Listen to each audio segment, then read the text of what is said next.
Brigitte, this is complicated. It looks like Netanyahu says with or without the deal, we have to go into Rafah. How do you see things playing out, and especially with some of the concerns he may have for his future also in politics? Look, Israel has to go into Rafah and has to finish the job. There are 4 Hamas battalions left in Gaza. That's it. By ending Rafah, by destroying those Hamas cells left, Hamas will be finished.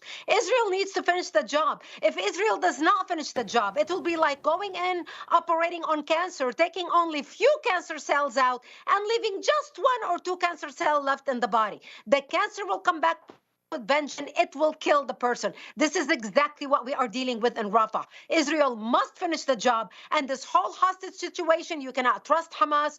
We do not know how many of the hostages are still alive, are still in a condition to live if they are still breathing. And Israel has to do what it needs to do to finish the job.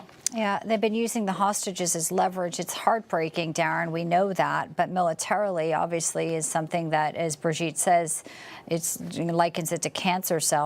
But then there comes this, International Criminal Court.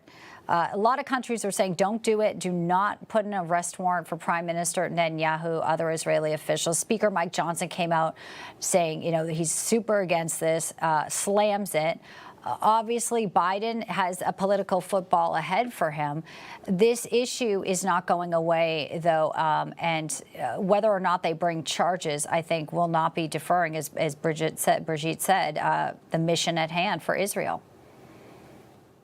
Yeah, Bianca, absolutely. And it can't deter Israel from doing what they absolutely have to do. And who are they going to answer to? The existential crisis that is Hamas, that they just need to wipe off the map, or what I call the international clown court that has no absolute jurisdiction over anybody unless we give it to them. But right now, the decision is solely in the hands of Netanyahu and the people of Israel to do what's best for their nation. And I think right now we know pretty clearly where Netanyahu believes he needs to go and where he needs to win, because if he's not careful in just destroying and wiping Hamas off the map, then others are going to see that as a message of weakness, and you're going to probably see Hezbollah operations expand beyond what they're already doing right now. Yes. Of course.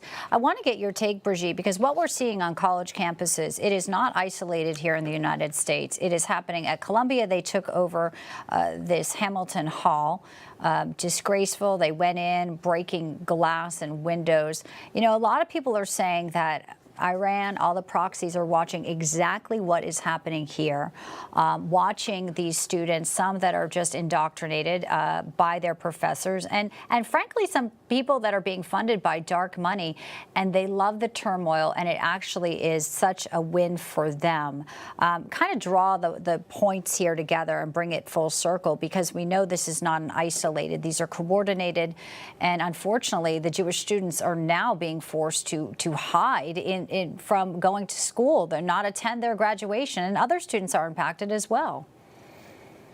Yes, they are. And this is a very serious situation, because not only we have students who are participating in these very organized demonstrations and basically hostile takeover like what happened at Columbia, but also we have adults participating. You see a lot of people in their 30s, like especially those who took over the building at Columbia today. They are not students. They are paid actors to be and agitators to be involved in this issue. And by the way, the head negotiator of these students at Columbia who is negotiating with the university is a foreign student. He is not even an American. So now we have foreign students who are studying on our campuses, who are participating in disrupting the peace on our own soil and pressuring our government and to impact our foreign policy with one of our strongest allies. Why are we allowing foreign students to remain on our soil who are agitating students and people alike of our own citizens